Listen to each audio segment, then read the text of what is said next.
Diyos at ang Diyos lamang po ang may tataas. So, napakabuti po ng Panginoon na ako'y nakakabot po rito sa pamamagitan po nila Pastor at dito po. At ako po hindi po ng paumanhin dahil ako po'y tubutong at sabi nga po ni Brother Peter, tubong Mindanao po ako, Bisaya. Pero di ako, ang misis ko po Ilocana, Pangasinan. Hindi lang ako matutong nag-Ilocano dahil sandali lang naman kasi kami sa Manila kami nakatira. Siguro balang araw, kung lupin ng Panginoon dito ang ating ministeryo, matuto na rin ako mag-Ilocano. Amen po. Palakpakan natin si Lord. Praise the Lord. At bago po ang lahat, nais ko pong awitan natin ang Panginoon ng pasasalamat o atin pong pupurihin ng Diyos kahit sa isang kanta. Tayo po ay tumayo sa Panginoon. Praise the Lord. Praise the Lord.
Medyo naunawaan niyo po ba minsan na aking pananalita Tagalog ako na pa pagka-Bisaya. Ayos lang po ba sa inyo?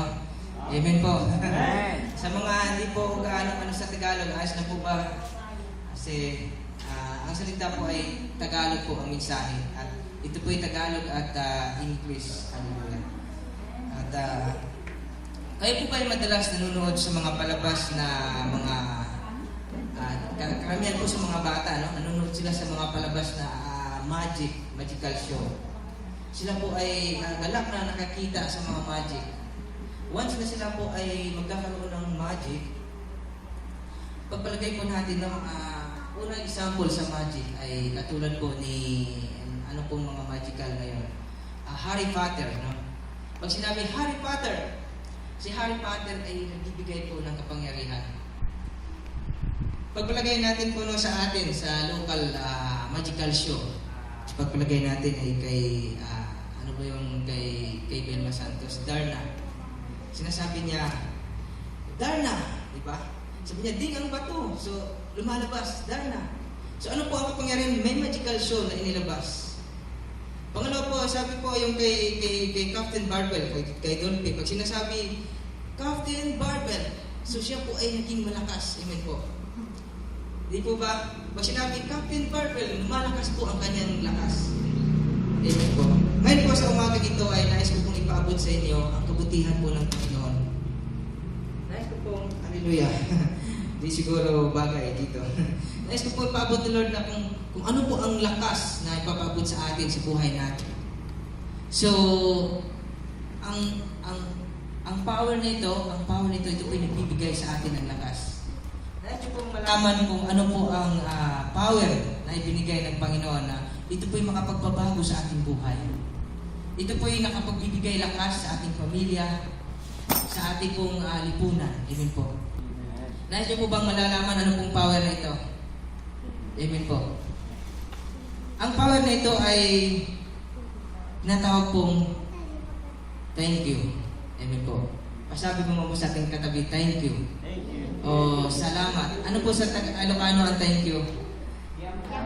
Niyaman. Ano ba yun? Ayun po. Yun po yung thank you. So ang bahagi, ang mensahe na ito po ay ito po yung nagpapaabot kung gaano po kahalaga ang pagpapasalamat sa buhay natin. Amen po. The message of our today is a virtue of gratitude o ang kabutihan po ng pasasalamat. Ilan po ba sa inyo dito na sila po ay nakaranas ng mga pagsubok na nagpapasalamat? Mahirap na. Ilan po ba sa inyo dito na sila po ay talagang halos wala na po silang maasahan, subalit nagpapasalamat pa sa Panginoon? Wala po, no? So, sabi dito, ang message po natin ngayon, ang topic for today ay pinamagandang po is gratitude is changes in our attitude. Maaari po natin ulitin, gratitude is changes in our attitude. Sa Tagalog po, ang pagpapasalamat, ito po ang pagpapasalamat ay ang pagbabago ng ating pag-uugali. Amen po. So sabi nga po rito, gratitude is according to Wikipedia, sabi nito is a gratefulness, appreciation, feelings and emotion, and attitude and acknowledgement benefits as one receive or will receive. Ito po raw yung appreciation. Halimbawa po kapag tayo po ay isang kapatid na ina-appreciate po natin, nagpapasalamat po tayo. Amen po. Emotional feelings, ganun po. So sabi nga po rito, according to Mary Lisa Papigat, author of How Gratitude Changes in Our Life, sabi niya dito, ang gratitude po raw ay nagpapasalamat. Counting your blessings, noticing simple pleasures, and acknowledge everything that you receive. It means learning to live your life as everything was miracle. Ito po raw ay sa lahat po ng pagkakataon sa buhay natin, ay natuto po raw tayo nagpapasalamat. Amen po? Palakpakan natin ng Panginoon. Praise the Lord. So yun po raw, ang gratitude po raw ay sa lahat po ng aspeto sa ating buhay, natuto po raw tayong kahit kaunting bagay ay atin po itong pinasasalamatan. Amen po. Sabi nga po rito, if you look at the verse of the Bible is combining the definition of gratitude. Yung pong ano po ang kabuuan po ng gratitude. Sabi dito, gratitude is command and choice for us to respond with heartfelt expression and thanksgiving and appreciation, acknowledge the grace of God in every area of one's life. Amen po. Sa Bible po raw, ang gratitude po raw, ang pagpapasalamat, naway, ano niyo po ang aking Tagalog, ayos na po ba sa inyo? Amen po. Praise the Lord. So, ang gratitude po raw ay, sa Biblia, ay sa lahat po raw ng aspeto sa buhay, kahit mo nakaranas po siya ng matitinding pagsubok, ay ito po yung pinagpasalamat niya sa Panginoon. And everything in His life, Born by grace, siya po ay nagpapasalamat sa Panginoon. Amen po. Praise the Lord. Lapakan natin si Lord. Amen po. Kapag tayo na antok, praise the Lord. So yun po ang nais po. Sabi dito, it is feelings. Many people today, they use gratitude is for granted. Karamihan po raw sa atin ngayon, ang gratitude ay nawawalang halaga. Para pong binabalwala, karamihan po no, sa atin, sa pamilya natin. Kapag tayo po ay nakakaranas po ng matinding pagsubok, nawawalan po ng halaga ang kanilang buhay. Halimbawa po, isa po sa pamilya natin na nawalan, nabuwis ang kanilang buhay, namatay. Wala na po silang maaasahan. Nakaranas ng trahedya, katulad sa ano ba yun, bagyong, sindong, o ano ba yun, yung ano ng baha, naubos ang kanilang kayamanan, may pamilyang nawawala. Kaya pa ba nila magpapasalamat sa Panginoon? Kaya pa ba nang sabihin, Panginoon, salamat? So sabi nga po rito, for the child of God, gratitude should be express our feelings in every moment. And every day to give thanks. Atin lang i-express ang ating pong sarili sa bawat oras. Sa patuloy tayong nagpapasalamat. Sabi niya dito, gratitude is, ito po hindi po mayaman. Ito ano lamang po, hindi po nagbabase po sa ating kinikita na mayaman tayo, marami tayong kinikita. Halimbawa na may anak kang nasa ibang bansa. Papasalamat ako na may anak ko sa ibang bansa at tinutulungan kami. Hindi lamang po iyon ang gratitude. Ang gratitude po ay ayun pong kahit sa kaunting bagay, kahit walang-wala tayo sa ating pamilya, kaya po natin nagpapasalamat sa Panginoon. Amen po. Hallelujah. Sabi nga dito, kung madalas po kayong manonood no, sa mga palabas about Christian, kung kilala niyo po si Sister Edith Mendoza, siya po ay isang music ministry leader sa GIL. Siya po ay isang marami pong mga nahayong mga kaluluwa na kanya pong nadadala sa church. Ang sabi pa niya, Panginoon, bigyan niyo pa po ako ng lakas para po makapag-serve o makapag-heal pa ng maraming kaluluwa. Sa pamamagitan niya, magaling siyang umawit, magaling siyang kumanta, magaling magsalita upang maakay ang mga kaluluwa. Parang katulad sa atin dito, no? Pagpalagay natin, ilan ba dito sa isang barangay? Marami tayo dito, no? Pero may ilan lamang tao na ginagamit na marunong magsalita.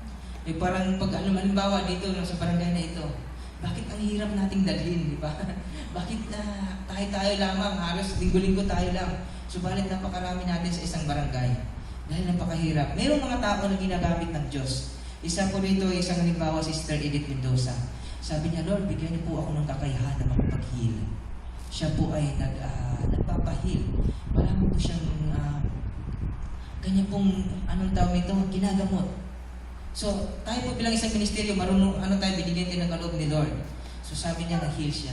But at that time, hindi niya naintindihan na isa po pala siya sa buhay niya na nagkaroon ng paggagamot.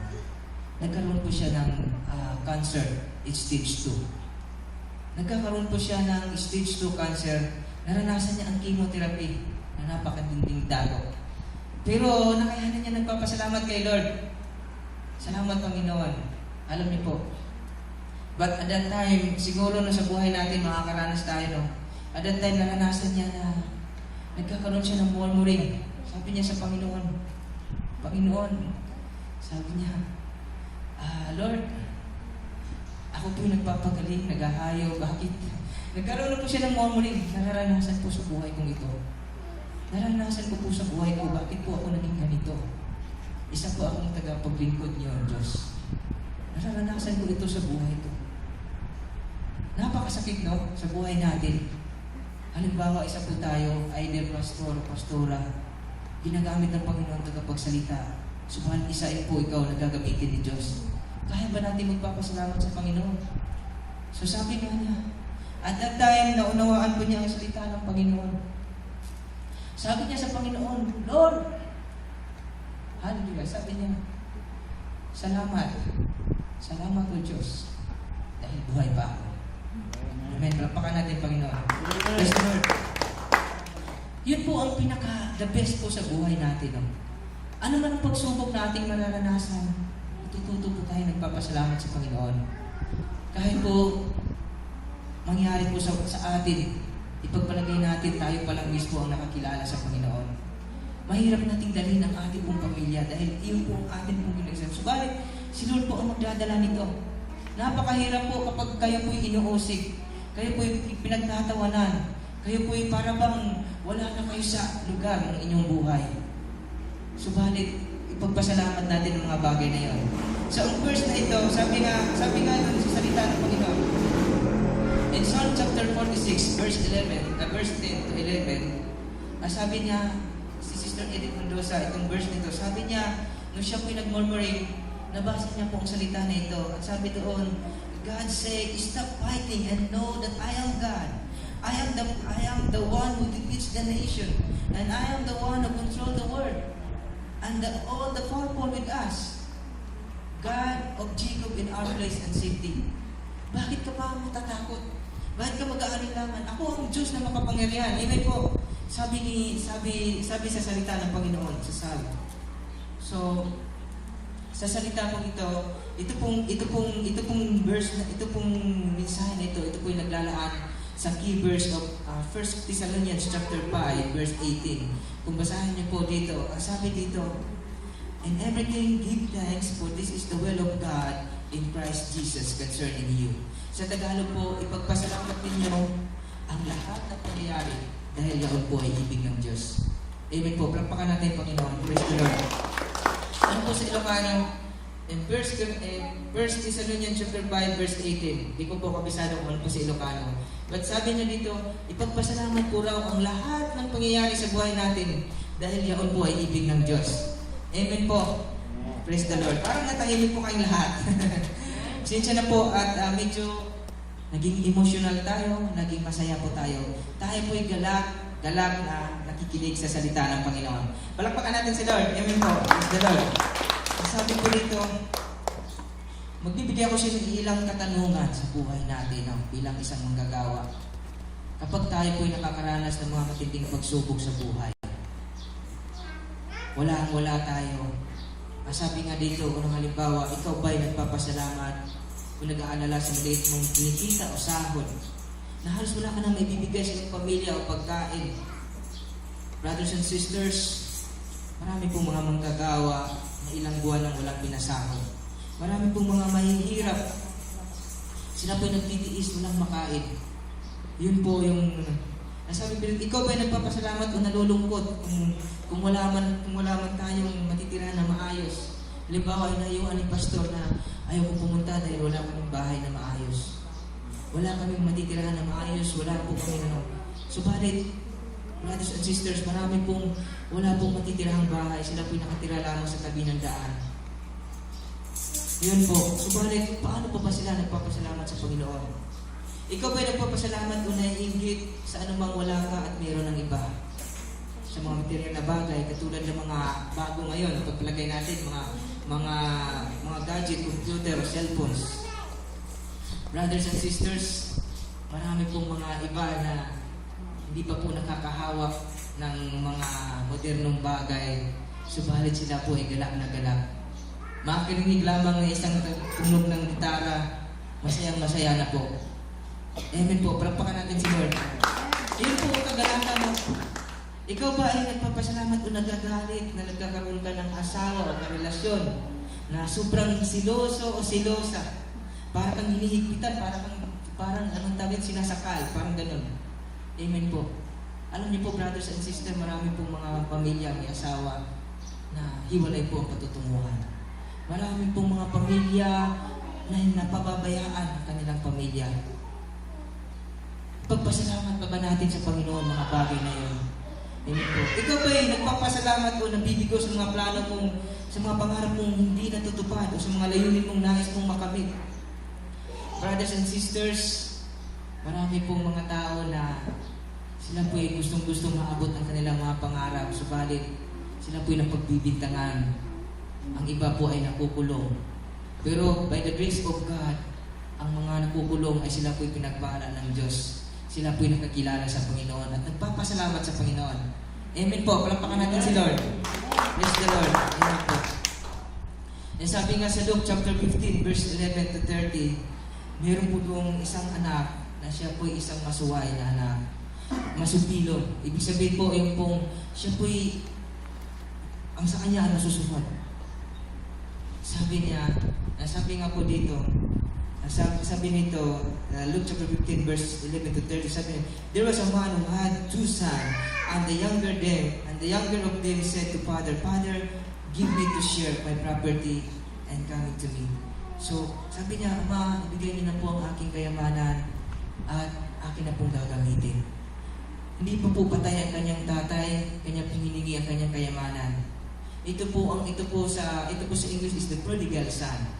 So, alam niyo po ang isang anak, siya po nagpagkalayaw, nagpunta siya sa lugar na malayo. Pinasasa niya ang kanyang kayamanan. So, alam niyo po, doon po naranasan niya ang hirap at tinding pagsubok. At that time, nagkaroon siya ng karanasan sa kanyang buhay. Akala natin, masarap talaga ang buhay natin. Subalit madali natin sabihin natin sa ating magulang dahil magulang natin. So, una po doon, ano po ba ang unang dahilan kung bakit po ang isang anak o tayo, pagpalagay natin, na nagkakaroon sa kanyang buhay? Una po is kulang siya, lack of wait and patience. Kulang po siya sa kanya pong, ang kanya pong paghihintay. Sa buhay po natin, minsan kapag nagkaroon tayo ng paghihina, yung kulang tayo sa paghihintay, para bang nawawala tayo sa ating sarili. Gusto natin agad-agad, makakamit agad natin. Ang sabi nga salita ng Panginoon, Isaiah chapter 40 verse 31, but they wait upon the Lord shall renew their strength.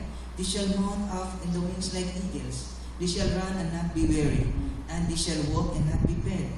Sa Tagalog po, ngunit ang nagtitiwala kay Yahweh ay nagpapanibagong sigla. Ang lakas nila ay matutulad na walang pagod at lakas na katulad ng agila. Sila ay tatakbo, ngunit hindi maghihina. Lalakad ng lalakad, ngunit di napapagod. Amen po, palapakan natin si Lord. Kapag po tayo naghihintay, ganun po pala. Kapag naghihintay tayo sa Panginoon, huwag tayo manghihinawa. Kung ganito lang po tayo. Alam ko na si Lord ay magpapala sa lugar na ito. Pagpapalahan niyo po itong church na ito. Pagpapalahan niyo po ang mga magagawa na ito. Kayo po ay nakatiis sa mga ilang taon, ilang mga bagay, ilang oras. Alam ko po si Lord ay magbibless sa inyo. Amen po, palakpakan natin si Lord. Praise the Lord. Ano po ba ito kulangan pa na isang anak? Lack of practice. Kulang siya sa pag-iinsayo. Sa buhay po natin bilang isang magagawa, kapag kulang po tayo sa practice sa Panginoon, nagkakaroon po tayo ng panghihina. Halimbawa po ang ating pong, sabi nga sa salita ng Panginoon, pag hinilay-hilahin mo ang salita niya, pagbubulay-bulayan mo. Subalit pagka wala tayong practice, makakalimutan natin yan. Tama po ba? Amen po. Makakalimutan natin kung kulang tayo sa pag-practice. Kulang tayo sa pag-practice sa worship. Kulang tayo sa tawag nito yung pong paghayo, pagdala sa ating pamilya. Minsan, masakit masabihin, may mga pilosopo makakabangga natin. Bakit pilitin mo pa sila? Hindi po yung kailangan pilitin. Subalit, ipaabot natin ang pag-ibig ng Diyos, ang kagandaang loob ng Diyos, ang salita ng Diyos, at ang kaligtasan. Amen po. Palapakan natin ng Panginoon. Yun po ang nais ng Panginoon, ang kaligtasan. Sabi nga ni Apostol Paul kung paano siya nag-practice, sabi niya, 1 Corinthians chapter 9, verse 25, sabi niya, ang lahat ng nanalarong nagsasanay ay nagpipigil sa sarili sa lahat ng bagay upang magkamit ng isang putong na panandalian lamang. Ngunit ang putong na inihangad natin ay ang panghabang panahon. Sa lahat po ng mga manlalaro, nag-iinsayo tayo. Karamihan sila ay nagkakamit. Subalit ang putong na binigay ni Lord ay ito po yung panghabang panahon. Ano po ba itong putong na ito? Eternal life, sinasabi ni Brad Peter kanina. Amen po. Kapag tayo po ay nagkakaroon po ng paghihintay. Pangatlo po ay love and compassion. Alam niyo po ang pag-ibig ng Panginoon. Nasabi nga doon, yung isang bata ay siya po ay siya po ay nanghingi na po ng tawad. Subalit sa pag-ibig ng kanyang ama, pinatawad po siya. Nasabi nga dito sa kanyang tatay, Father, I have sinned against heaven and between you. I am no longer worthy to be called your son. Sabi niya, Ama, huwag niyo na po akong tawagin pang anak-anak. Dahil ako po nagkasala sa Diyos at sa inyo. Yun po ang nais ni Lord, no? Kapag tayo po pala ay lumiko tayo sa ibang daan. Hindi na po sa kanang daan, sa tuwid na daan, doon tayo sa kaliwang daan. Nagkakaroon tayo ng pagkakasala. Subalit, pinapatatawad tayo ng Panginoon. Amen po? Palakpakan natin si Lord. Yun po yung nais ng Panginoon. Pinapatatawad tayo. Ang sabi nga niya dito, alam niyo po sa Bible, sa Biblia, kung makita po natin, no, meron po doong 10 kitungin na sila po'y pinagaling ng Panginoon. In Luke chapter 13, verse 17. Sabi dito, sabi no ng 10 kitungin, Panginoon, kawaan niyo po kami. Lord, have mercy on us. Sabi ng mga 10 kitungin. Subalit ang Diyos ay siya po'y mahabagin. Siya po'y may pag-ibig. Sabi ng Panginoon, pagagalingin ko kayo. Sila ay pinapagaling ng Panginoon. Pinapagaling sila ng Panginoon. Subalit no, sa 10 iyon, pinagaling ng Panginoon. Iilan lang po ba ang nagpapasalamat sa Panginoon? Ilan po sa 10 iyon? Isa lamang. Amen po. Sa isa na iyon, ang nagpapasalamat, siya po ay makasalanan. Samaritano. Hindi po kinakilala ng lipunan. Sa buhay natin, tingin natin, makasalanan na tayo, nakapatay ako ng tao. Ako isang homosexual. Ako isang wala nang sa lipunan. Subalit, pinatawad sila ng Panginoon. Siya po ay nagpapasalamat sa Panginoon sa isa na yun. Yun po ang tanging example po sa buhay natin. Sa ating buhay, natutunan po ba natin magpapasalamat? Nararanasan po ba natin ang iba't ibang mga pagsubok na nagpapasalamat natin ay sa Panginoon? Paano po ba tayo magpapasalamat sa Diyos sa panahon ng ating kahirapan? Nasasabihin po natin, Panginoon, salamat na binuhay niyo po ako. Paano po ba tayo nagpapasalamat sa ating mga magulang, sa ating mga nanay at tatay dito ngayon? Nasasabihin po natin, Nay, Tay, na kahit minsan hindi natin naibigay ang kanilang lakas na loob na ibigay o ano man ang gusto natin. Nasabihin po natin sa ating nanay at tatay, Nay, Tay, salamat na pinalaki niyo po kami. Paano ba tayo magpapasalamat sa ating mga asawa, sa ating mahal sa buhay? Sasabihin po natin, Honey, mahal, salamat na nandiyan po ikaw kaagapay sa buhay ko. Paano po ba tayo magpapasalamat sa ating mga anak? Na kahit man hindi natin na-appreciate ang kanilang kahalagahan, hindi matalino. Nasasabihin po natin sa ating mga anak, Anak, salamat dahil andyan po ikaw, kapiling ka namin. Paano po ba tayo magpapasalamat sa ating mga kapatid?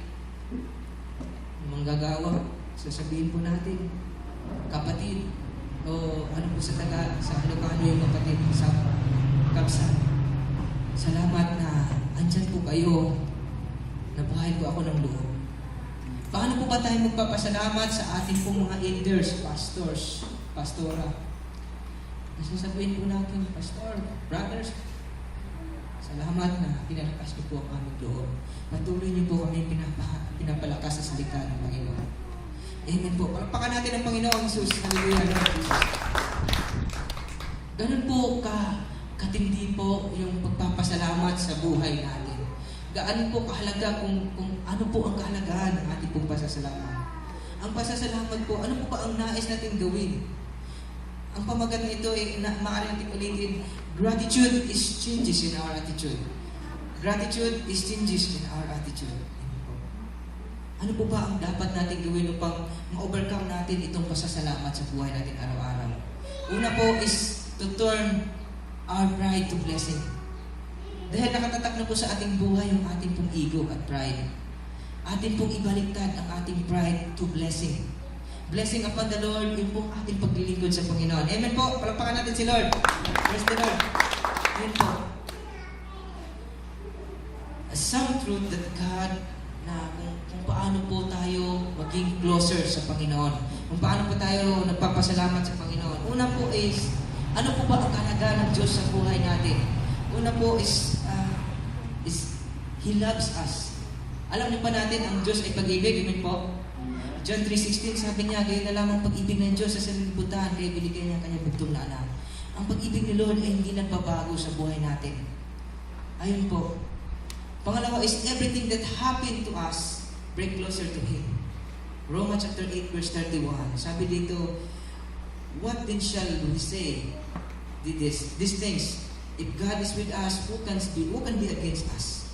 Sa lahat daw ng mga pangyayari sa buhay natin, ang Diyos po, halimbawa po nakaranas ng mga pagsubok, ito po, sa lahat ng mga nangyayari sa buhay natin, ito po yung nakapagpalapit sa buhay natin sa Panginoon. Amen po?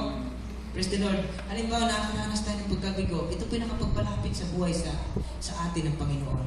Nakaranas tayo ng persecution, nakaranas tayo ng matinding dagok sa buhay. Ito po yung nakapagpalapit sa atin ng Panginoon. Palakpakan natin si Lord. Amen po. Praise the Lord. Amen. At isa pa is, He will never leave us nor forsake us. Hebrews chapter 13 verse 5. Sabi niya dito, I will never leave you nor forsake you. Hindi niya tayo iiwan, ipababayaan. Pang-apat is, He is sovereign and perfect control of all things. Siya po ay alam po ng lahat ng bagay. Siya po ay control ng lahat ng bagay. Siguro saan po tayo mapupunta, mapapadpad man tayo sa Mindanao, sa Saudi Arabia, o dito man sa Pangasinan, sa Timalugpod. Kahit saan man tayo magtago, hahanapin pa rin tayo ng Panginoon.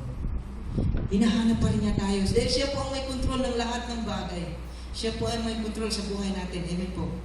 Panglima po is, nothing is impossible with God. Amen po? Amen. Nothing is impossible with God. Ano po sa Ilocano? Hindi ko po kapisahan. Nothing is impossible with God. Amen. Wala pong imposible sa Panginoon. Amen po. Nasabi dito, Luke chapter 1 verse 37, for nothing will be impossible with God. Nothing will be impossible with God. Wala pong imposible sa Diyos, mga kapatid, brothers and sisters. Wala pong imposible sa Diyos na kaya nating madala ang ating pamilya, kaya nating madala ang ating pong wala pong imposible sa Diyos na itong church na ito ay siguro hanggang kalahati baka maabot pa dun sa dulo. Amen po. Palakpakan natin si Lord. Hallelujah. Yun po yun. Wala pong imposible sa Diyos. Nais naman ni Lord ay by faith. Ano po ba ang faith? Ang ating pong pananampalataya. Yung ating faith natin ay hindi po matitinag. Yun po, kahit saan po tayo, patuloy tayong lumalapit sa Panginoon. Amen po. Yun po ang kabuuan ng ating pong mensahe. Alam niyo po, si Apostol Paul, kung paano po siya po nagiging nagpapasalamat sa buhay niya. Na kung saan, kahit siya ay isang persecution, manggagawa, subalit siya po ay isa pong nakaranas ng pagsubok. Paano po siya nagpapasalamat sa Panginoon? In Luke chapter 4, verse 11 to 13, maaaring basahin lang po natin itong muli. Sabi niya dito, natutuhan kong masiyahan anuman ang aking kalagayan. Naranasan ko ang maghihikahos. Naranasan ko rin ang mananagana. Natutuhan ko rin ang harapin ng anumang katayuan, ang mabusog o ang magutom, ang kasanganaan o kasalatan. Ang lahat ng ito'y magagawa ko dahil sa lakas at kaloob sa akin ni Kristo. Philippians chapter 4, verse 11 to 13. Apostol Paul, kung ano po ang buhay niya, nung siya tinawag ng Panginoon, nararanasan niya ang napakatinding dagok sa kanyang buhay. Nararanasan niya kung ano po ang kahirapan. Subalit, nagagawa niya yun sa pamamagitan ni Kristo. Alam niyo po mga kapatid, brothers and sisters, sa buhay po natin, katulad po tayo ng 10 bituhin na makasalanan. Nagkakasala po tayo. Subalit, pinapatawad tayo ng Panginoon. Subalit, nandyan po ang presensya ng Panginoon na pinatawad niya tayo. Amen po. Ganun din po tayo sa buhay natin. Na kapag nakakaranas tayo ng mga matinding pagsubok, na kapag parang walang-wala na tayo, hindi niya tayo iniiwan at pababayaan. Ayun po yung kabuuan ng mensahe na pinapabot ng Panginoon sa umagang ito. Simula po sa Bible study sa Sunday School about holiness. Ano po ang kalagahan ng holiness, pagiging banal? Paano tayo magpakabanal? Mahirap magpakabanal kapag wala si Kristo sa buhay natin. Subalit, nandyan po si Kristo sa buhay natin, maaari tayong tawaging banal. Mahirap unawain sa sanlibutan, subalit ang Diyos ang magpapaunawa sa buhay natin. Amen po. At yun lamang po ang mensahe na pinapabot ng Panginoon. At tunay po at purihin po ang Diyos. Nawa ay patuloy na alam ko po na sa church na ito, maaring si pastor o mga pastora na gagamitin dito ay patuloy ito ilalago. Maaring wala man po tayo ang iba dito ngayon, subalit balang araw. Maaring si Brother Peter, ang kanya pong knowledge, talento na binigay ni Lord, ito po ilalago pa. Maaring siya po gagamitin para sa mga kabataan, sa iba pa. Hindi natin maghihinayangan kung anumang talento binigay ni Lord sa atin. Alam ko po, nararanasan ko na po bilang isang testimony, ako po isang manggagawa sa Saudi Arabia. Nais ko lang pong i-testimony ang kaunting bagay ng aking buhay. Mahirap lang po ang aking pinagdaanan. Nakilala ko po ang aking asawa sa Maynila, nagkasama po kami sa trabaho. Mahirap na mahirap po. Napunta ako sa ibang bansa. Napakaliit ang aking sweldo. Doon lamang po ako nakakilala, hindi po rito sa Pilipinas. Isa po akong taga-usig, lumaki ako na sa simbahan. Isa po akong panglalait sa ganitong simbahan. Subalit, nung ako'y nakakilala sa Panginoon, pinaglaban ko ang aking katayuan bilang isang manggagawa. Saan man ako, dahil alam ko ng Panginoon nasa buhay ko. Amen. Nararanasan ko po ang kahirapan. Subalit, nung ako'y nagpagpatuloy, nagtanim ako sa Panginoon. Pinagtanim ko. Alam niyo po, ang binigay na sweldo sa akin napakaliit. Subalit, nang binigay niya ang aking pagtatanim, ako po'y umaani ng 2, 3, halos 4 pa doble ng binigay. Amen po, palakpakan natin si Lord. Ganun po tayo. Kapag marunong po tayo magtanim kay Lord, hindi po natin paghihinayangan ng ating pagtatanim. Dahil mayroon pong bukas na aanihin. Hindi man sa ating ngayon, adir sa ating pamilya o sa ating mga anak. Amen po. So palakpakan natin ang Panginoon. Hallelujah, Lord Jesus. Lord, maraming salamat po, God, sa umagang ito. Patuloy, Lord, na Ikaw po ang dakilang Diyos na mapagpala. Ikaw po ang Diyos na nagbibigay ng aming lubos na kalakasan. Salamat po, Lord, sa umagang ito na patuloy, Lord, pagpalain niyo po ang lahat na naririto. Ang mga manggagawa po, Diyos. Hallelujah, mga elders, pastor, pastora. Patuloy ka, Lord, na patuloy magdadala sa iyong pong mensahe. Na kahit man po, Lord, sa kabila ng mga pagsubok, ay patuloy po rin po nagpapasalamat, O Diyos. Salamat po, Panginoon, na sa lahat ng pagkakataon, subalit kakaunti lamang kami, subalit ang salita niyo, Lord, ay aming pong madadala, O Diyos, habang buhay na kami nandito pa sa mundong ito. Thank you, Lord God, at purihin ka, luwalhatiin ka, dakilain ka, O Diyos. Ang lahat po'y magwika ng Amen. Amen.